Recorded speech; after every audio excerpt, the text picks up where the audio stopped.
Good afternoon, everyone. It's Office Hours, episode 730 with the OG himself, the double B, Blaine Bartlett, my mentor, taking possibility into reality, and my best buddy over there, the CEO of Napoleon Hill Institute.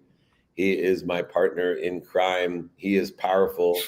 He's the father of willpower and max power. His name is Rhett Power. Thank you for joining me, gentlemen. Wouldn't miss, buddy. It's a beautiful day here in New York City, and I came in here and I'm getting out of here very soon, which is beautiful. But we got a jam-packed day today, and I'm really looking forward to bringing our first guest on. Carolyn is here, waiting in the wings. Lowe out of Austin, Texas. Welcome to Office Hours. Thanks for having me, David. Thank you for being here. And you're the author and CEO of the renowned and co-founder, by the way, of ROI Swift. And it is dealing with, to me, a miracle of technology and understanding what it takes to be an Amazon growth company. Amazon is still today, to me, a remarkable technology. I just can't even fathom sometimes. I can have the weirdest item on a Sunday night, like a toothbrush replacement head from a electronic toothbrush from 10 years ago, and it's at my doorstep at 5 a.m. on Monday. I'm still trying to figure that out, but there's a lot of opportunity where that type of technology is in place, and you've been an expert in growth for so many years, understanding the do's and the don'ts in that growth. I don't think anyone's grown faster than Amazon in the history of business.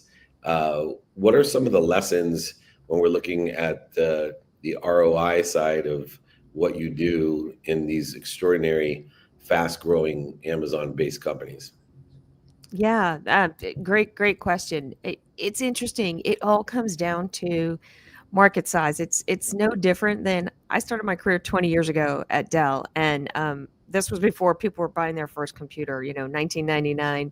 And we were doing direct mail marketing because people were buying their first computer. iPhones didn't exist. So it's very similar to old school media. It's just a different media, right? It's sessions and traffic, right? It's like, how many people can you get to your listing and how many of those people can you convert? It's just like e-commerce sales. And I'll tell you, Amazon's done it, putting customer trust first. And, that's not always in the best for the brands, because obviously, the Amazon never wants to lose a customer. So sometimes the brands get stuff done unfairly to them, but Amazon protects those customers really well. As you know, right? As an Amazon customer, you're not happy, you send it back, right? And so really it comes down to that. All the brands we've grown, we just had a brand have a 9-figure exit with 4 employees, 90% Amazon.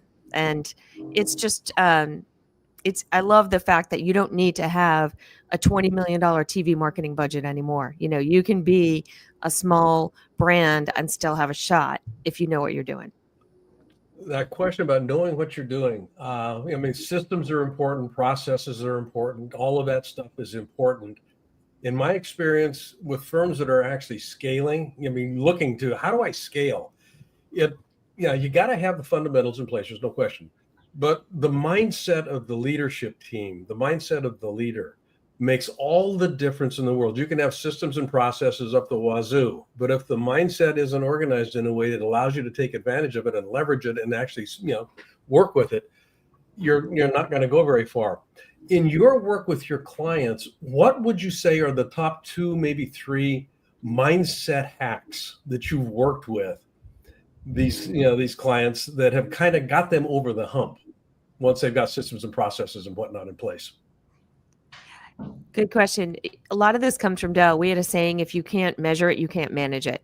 So we measure and manage everything. So if they're numbers driven, we worked with a natural cleaning brand that was doing 30 million like a year in Walmart, and they were doing $10,000 a month in Amazon unprofitably. And so CEO and I sat down and I said, hey, if you stop selling, you'll actually make more money. Like, you're actually losing money on everything that goes out the door. So one thing is just having that measurement mentality. We turned them around and got them to, $600,000 a month profitably on Amazon, making 20% EBITDA, which is good for a CPG brand, right? And then I think the second one is just trust your partners. Like, you don't know what you don't know. And we just had literally someone send us an email this morning, international company, multi-billion dollars. And they said, wow, thank you for that report that showed our leadership team why we should keep this product, right? And so just having that trust in your people. And then I think the last mindset is just being open to anything. One of our core values is keep an open mind, glass half full. People who are open to ideas and to change are the ones that grow faster. Yeah. So I'm so curious about your book, right? And I have a sort of a strange question. So what's something that you want a founder to like tattoo on their head? Like if you don't want them to forget, like I think you might have mentioned something like that in the book. Yeah, I think it's really know your numbers. I cannot tell you how many times people have come to us and we're like, you're losing money on this product. Why are you even selling it? Right. So the first thing we do when someone comes to us is we look at their profitability. Like we pull a item level profitability report. It takes 2 seconds and you give it to them. You're like, you're making 80% on this product before COGS and you're making 22% on this product.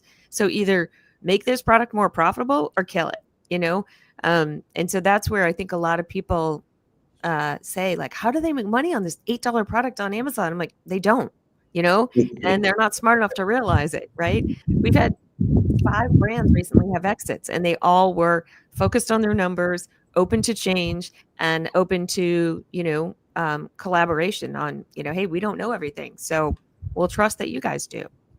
So what would that phrase be? What tattooed right here? What would that? Know your numbers. I think it's know your numbers. Know your numbers. Know your numbers. Yeah, it's interesting, even with the $1 billion companies that I deal with, Carolyn, that I will sit down and say, do you realize that 80% of your business in the billions will bankrupt you? 80%, if all I took was this 80%, because you're either losing money or you're breaking even. And so let's give all the losers to your competitor, because you get a double benefit by giving all the losers to your competitor, because now they get the biggest headaches and they lose money. And let's focus that energy on making the business that's breaking even profitable or getting rid of that, and then focus it on bringing in good business, obviously the profitable 20% that can bring in exponentiality. And it's amazing that people don't even look at their accounts sometimes. I come from Michael's background of measurements, and and my question is in here somewhere. I like to ramble sometimes on a Thursday with my friends. I picked that up from Blaine.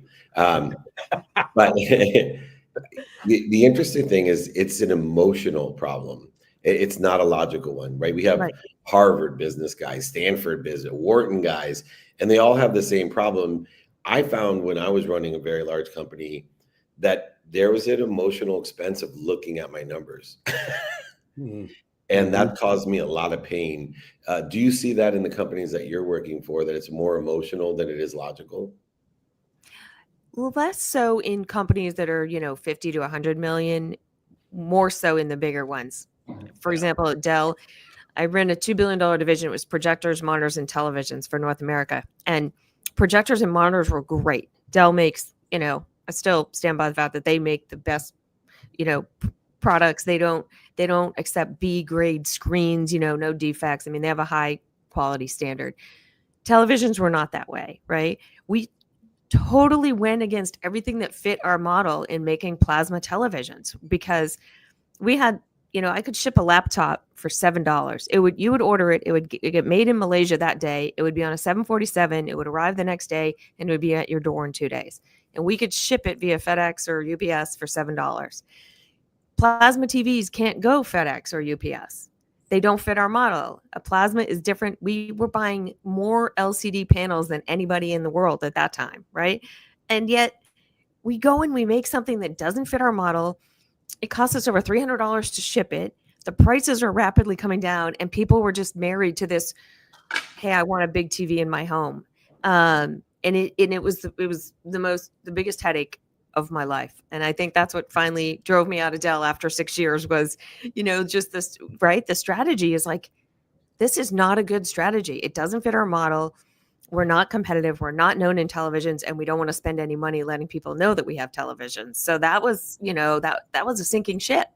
And same sort of thing. I feel like people hold on to that because they can weather more of that storm in the bigger companies. They can weather a loss later, but in the smaller companies, they have to be profitable and a little more nimble.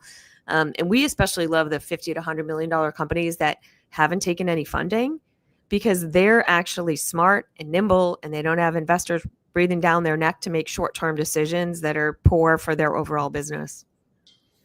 It's amazing.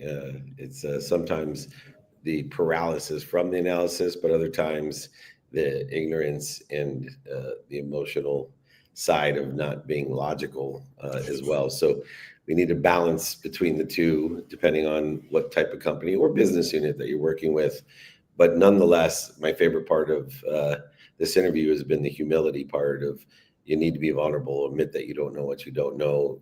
If you're a fast growing company and you need help, and you have an open mind and open heart and open hands to learning from the best, there's someone out there. Dana Lindahl is here waiting for you. No, Carolyn Lowe. I'm sorry. It's like, Like I who's said, Dana? I've been drinking this after. No, I haven't been. But I took the red eye in nonetheless. Carolyn Lowe, thank you so much. She's an author. Read Business Growth Do's and Absolute Don'ts. Check out ROI Swift, and you can grow exponentially with someone that's been there before. Fastest way to get to where you want to be. Find someone that's already there and ask them for directions. Carolyn Lowe, thank you so much for joining us. Thanks for having me, David. Thanks, Carolyn. Bye, guys. Thanks, Carolyn. Thank you. What a great interview. That's This is good. what happens when you blindly read your own shit. Dana is here, I think, hopefully.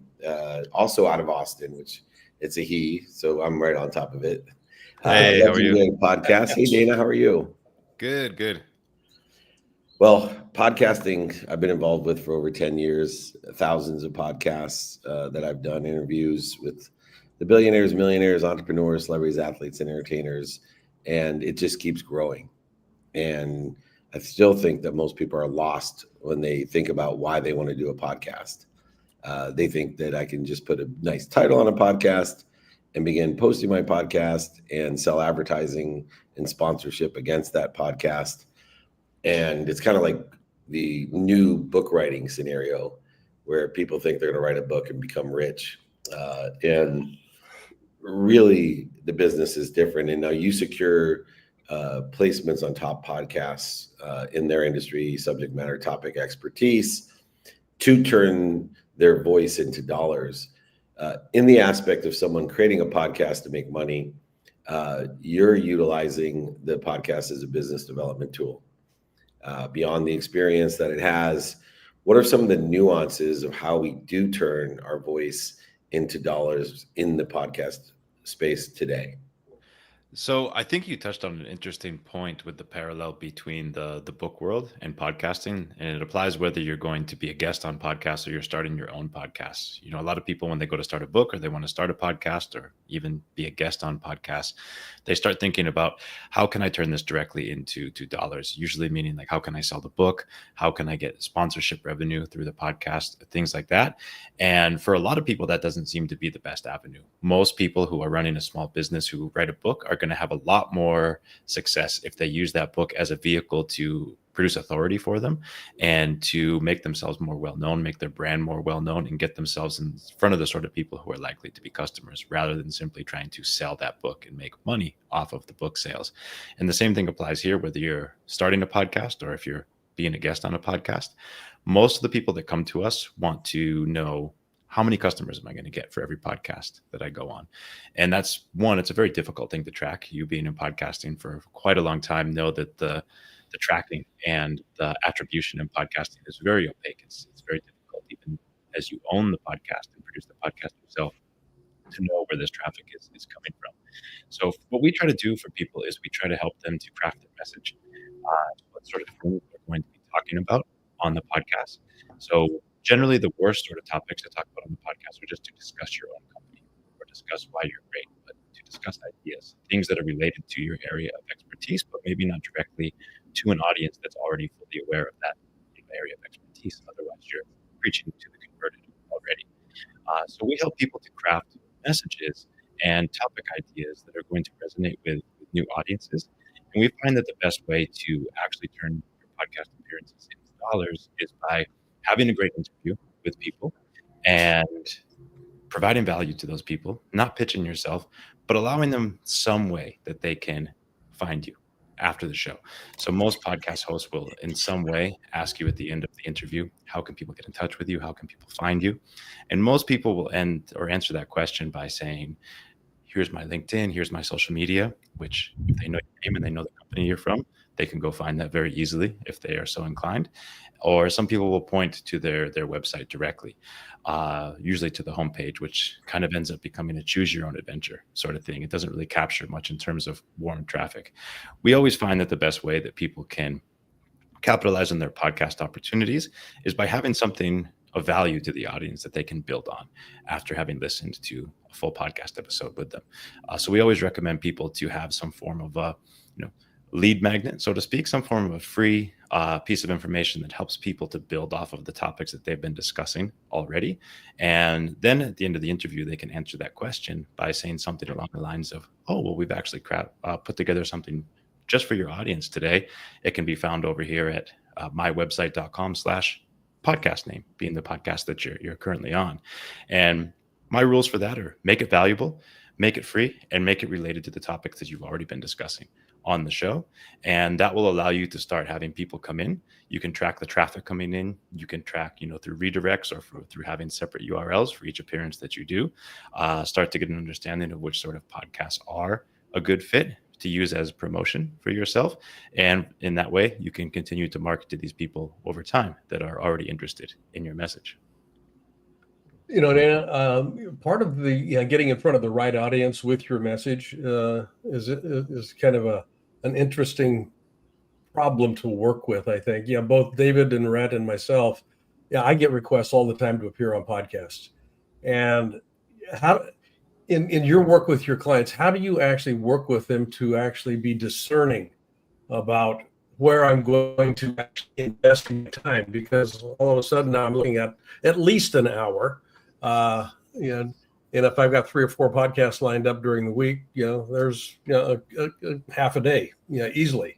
That's kind of locked out there. I want to be sure the message is getting in front of the right people. How does that actually come into focus for you? So we always advise our clients to look in 2 separate areas. One is, of course, the overall reach of the show. Everybody wants, high reach, but oftentimes high reach come with shows that are not very specific in terms of topic. So we recommend people to do a combination of higher reach shows that may be a little more general in terms of topic, as well as highly specific types of shows that maybe don't have that same type of reach, but overall the audience is going to be much more targeted. The other thing that I always recommend for people to do is to go on the types of shows that are not exactly discussing their main area of expertise. So a really good example of this is we had a customer, friend of mine, who was a fractional CFO, but he was also a marketing guy. These are 2 skill sets that don't normally occupy space in the same person's brain. So he wanted to go on marketing shows to discuss marketing, and he wanted to go on financial shows to discuss accounting and things like this. And we told him, this is actually going to be pretty boring. Maybe not for the accountants, but for the marketing people, that would end up being kind of boring. So instead, we had him go on financial shows to talk about, marketing strategies and how to better, track the financials of these so that you can report it back to the marketing department in a way that makes sense. And vice versa, talking about on marketing shows, how to best measure the financials of the marketing campaigns that you are running. So in this way, it becomes interesting to the people that are listening. The biggest thing that we're trying to combat against in podcasting is the fact that people will throw in their AirPods, listen to a podcast while they're vacuuming or doing the dishes, and actually tune out and not hear any of what they're listening to because they're expecting the content that is coming. To your other question, though, we have a lot of people who tell us, well, I simply don't have enough time to do that many podcasts. And doing one a day is pretty intense, I'll admit. But for most people who are founders, they are heading up the marketing department in some way of their company, even if they're not currently actively in the marketing department. They're the founder. They're still marketing the business at all times. And I do think that being active on podcasts, giving interviews and putting yourself out there is actually some of the highest valuable marketing work that you can be doing.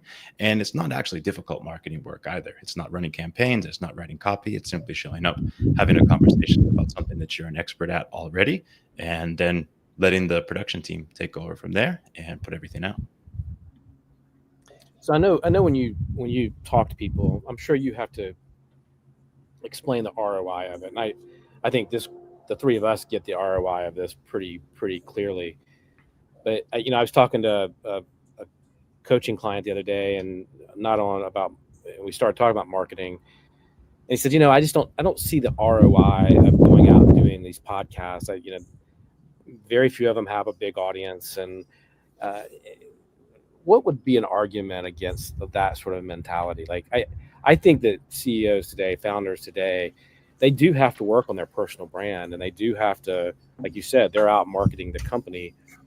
How do you? I guess my question is, as I sit here and ramble, like, how do they promote themselves and the company at the same time? Because you're trying to do both, I think.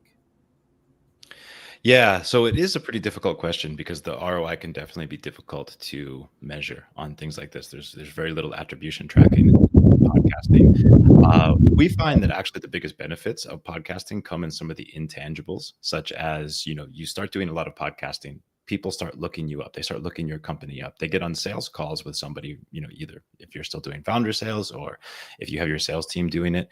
And as you start doing more podcasting, those start to come to the top of the list of the Google search when people actually look you up.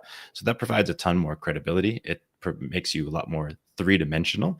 And, the common rule in B2B sales is, I'm going to mess it up, so I'm not going to apply a specific number, but there's so many touch points that happen before the sale gets made. And in the modern B2B buying environment, so many people are doing their research well before they even get in touch with a salesperson.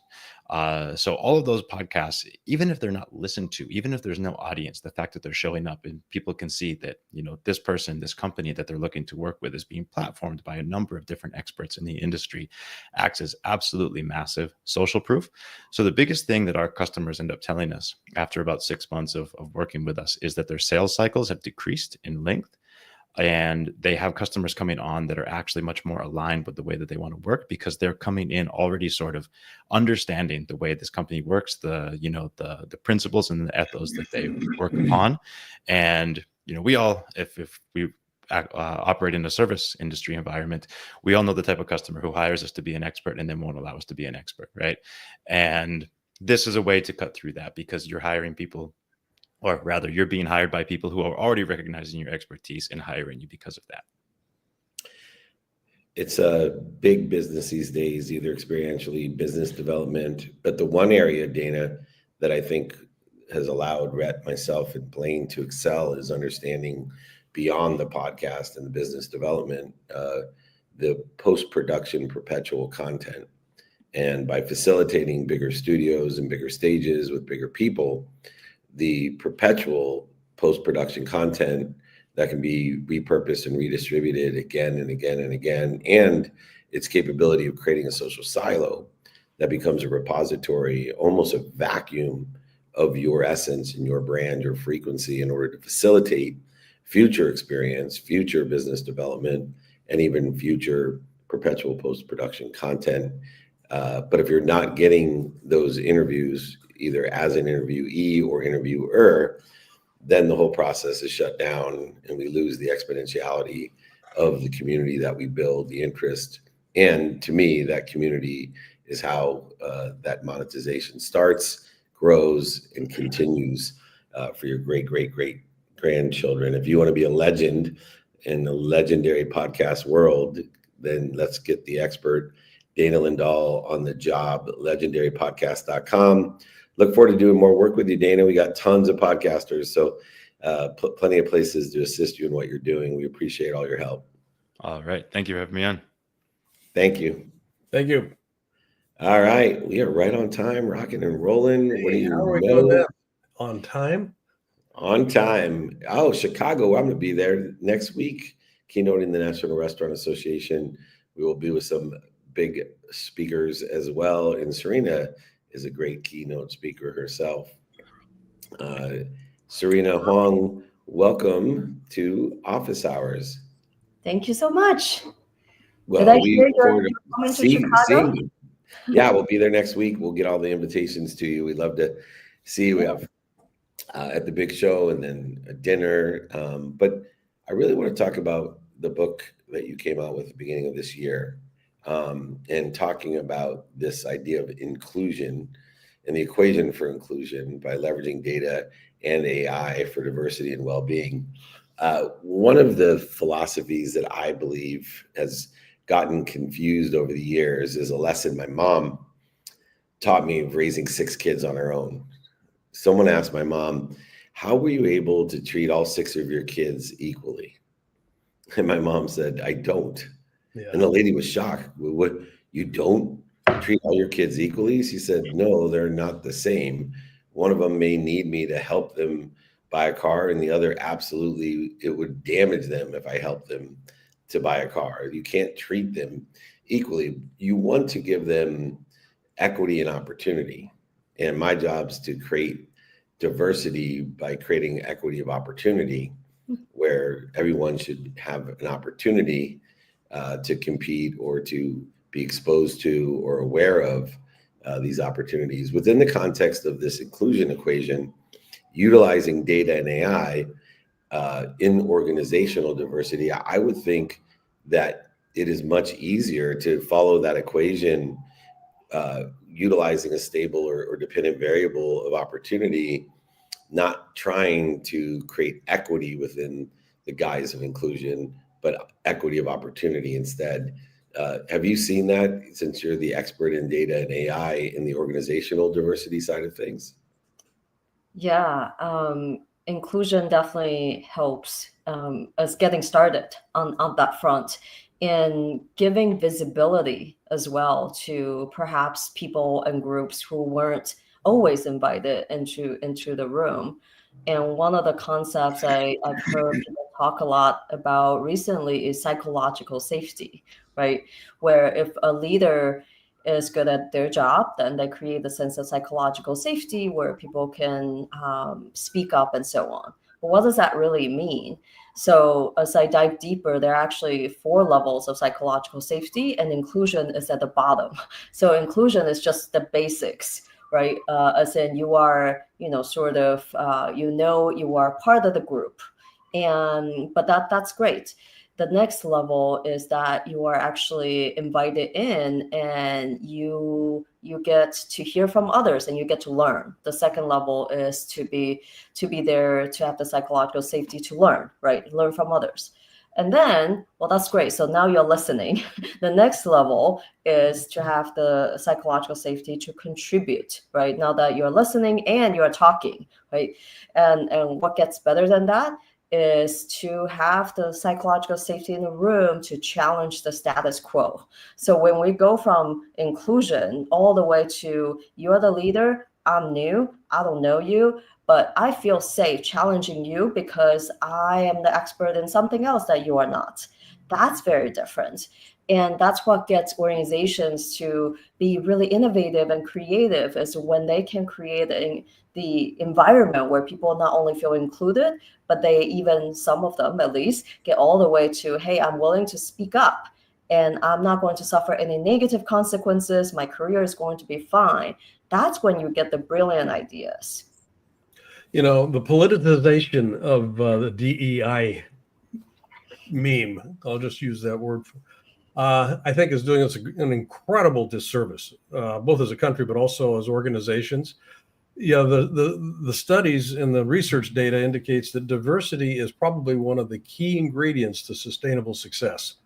Right. And in the face of political headwinds today, what are you finding that is working in terms of actually buffering or minimizing or neutralizing pushback to any conversation around? I mean, just use the word diversity and people go crazy. Yes. It's got, what are you finding is actually leverageable or workable when you start communicating to an organization, a leader, about the value? Great question. A couple of things I found helpful. One is we know the new generation in our workforce, Gen Z today, is the most diverse that we have ever seen. They're about 50% non-white. Okay, think about that. So that's drastically different. And they want to see leaders at the top who look like them as they enter the workforce. So that's one. If you want to attract the new generation, because none of us are getting younger, so we need to at some point really start to embrace Gen Z, even though, post the millennial avocado toast, and now we have new complaints about new generation, right? And that aside, we need them. So this is how you can attract them is by focusing on things that matter to them. Mental health care benefits that other generations didn't care about before. Gen Z and young millennials, they love it. They want to change employers that have better benefits. They're willing to do that. That's all very different. So I think that's one for talent attraction and retention. And the other is the connection with well-being and health.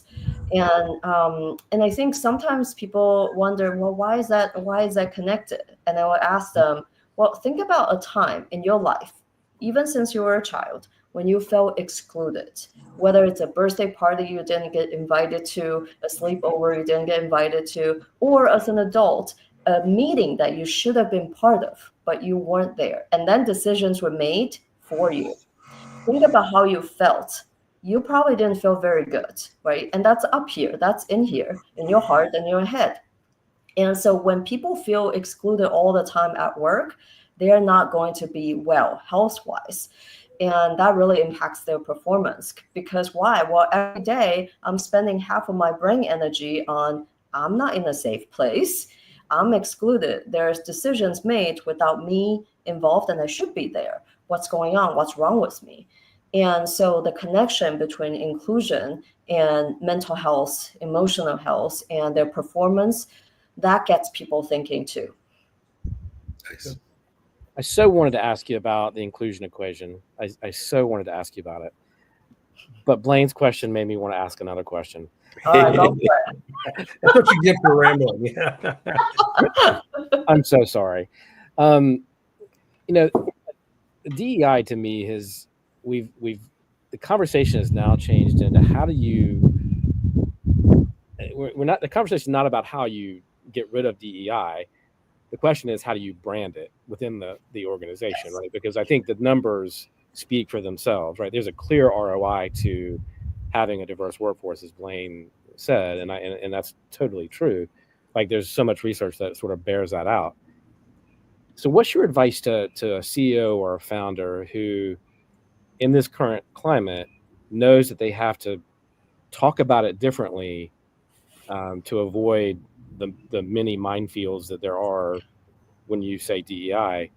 What's your advice to a founder that's struggling with how to talk about this, at the same time keep a focus on building a diverse team? Like, there's got to be, I know it's a challenge. It's a tough balance. And my recommendation, as I advise some startups now, is to be really clear on your own why in talking about this at all. Are you just using it to attract talent you can't otherwise? That's probably not enough. You have to have something deeper, because people will ask you in the job interview process, why do you care about this? What's your stance? And you can't be like, oh, I sort of care, but then, not that much. No, that's not going to work at all. And so for a lot of them that I've talked to, they feel like, okay, maybe I can't say the word diversity in the same way as before. And equity is just going to get my board really upset. But inclusion and belonging are values that we truly believe in and when you embody. And we're going to continue with those words. So I see a lot of those shifts that people have done, and it's minor. Maybe it's not minor to the people who were working on those initiatives before in the same company, but it is what it takes to keep those efforts going. And part of me want to say, look, if you are doing this work, this is hard work. You can call it apple pie if you want. I don't care, right? If you haven't cut your funding, if you're equally invested as before in this effort, call it whatever. But the fact is, words do matter, and everyone is watching. So, we think about Target versus Costco, right? We've seen how their stock performed and what they've had to do.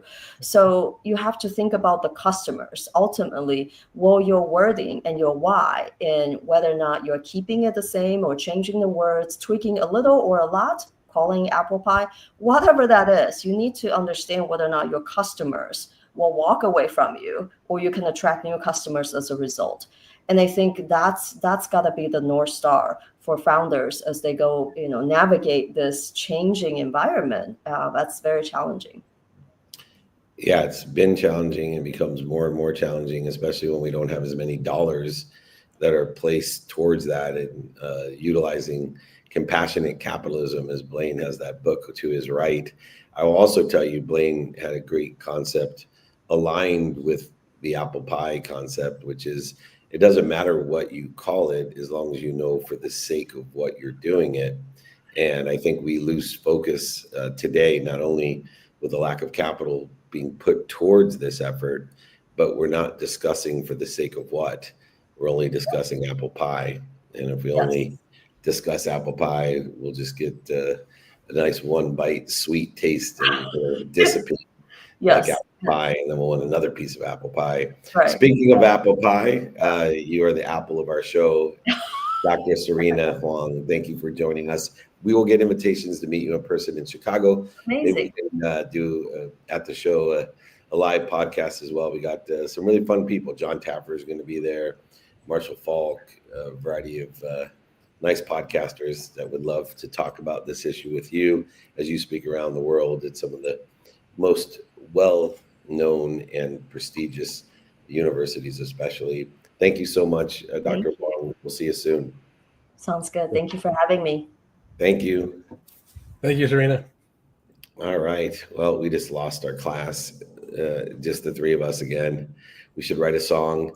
Today, it's my favorite time of day. It's called Takeaway of the Day, episode 730 of Office Hours, with my friend Rhett Power and the double B, Blaine Bartlett. Age before beauty, Blaine Bartlett. What's your takeaway of the day? Hey, I am always being cast as the non-beautiful one. That's not right. Your wife steals the show. Call HR. Call HR. Your wife steals the show, so there's no comparison. That's true. I think I'm going to go with diversity on this one. Our three guests had very diverse conversations that they brought to the table, and the richness of this show, and not just this episode, but this show, I think is organized around the diversity of guests that the team actually is curating, and the value that I think we bring each day. We're doing 730 of these now, and that's a testament not just to perseverance and consistency and everything that kind of goes along with that, but I think it's also a testament to the quality that diversity actually brings to the table. So I'm going to go with diversity. You can't ignore it. It's a diverse.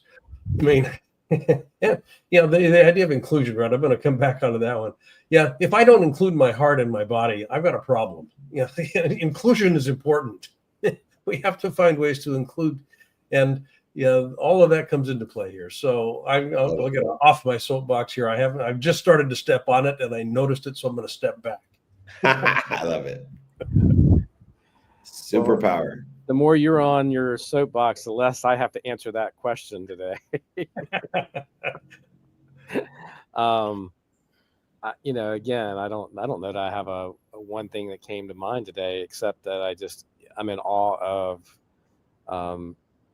I think there's bravery in coming to the table and saying I'm a DEI expert today, and living into that. I think you got to love what Carolyn's done to build so many help people build their businesses, and do it in such an amazing way. And then Dana, there's so many things that we get wrong in terms of trying to land podcasts and the way we market ourselves and the way we promote ourselves. But I wondered for years why my podcasts weren't resonating. And it took somebody like Dana to say, hey, maybe you focus your message on this, you're going to have better results. I mean, we all need help. And I think all these guys can help entrepreneurs. I love your expression, the dummy tax, right? Or avoid the dummy tax, avoid the time sink that it takes to learn from your mistakes and get it right. These guys help you shortcut all of that, right? They help you hack that system, right?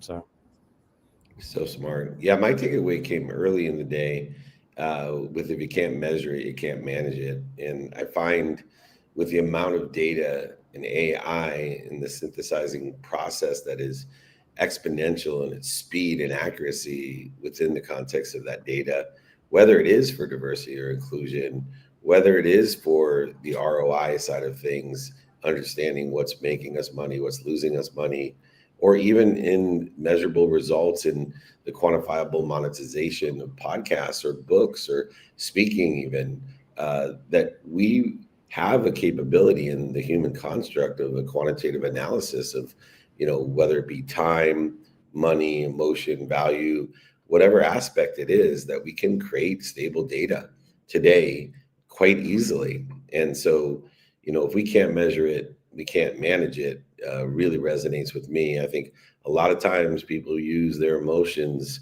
to make business decisions and don't do the math.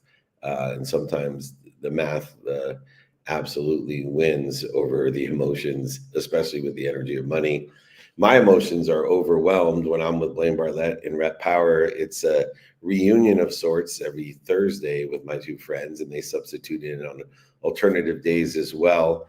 It's such a pleasure to know when I can't make it that this show moves on at a higher level, and I continually get thank you emails on Thursdays if I don't come. So you guys are carrying the load, that's for sure. They don't call him superpower for nothing. Check out Rhett Power, rhettpower.com.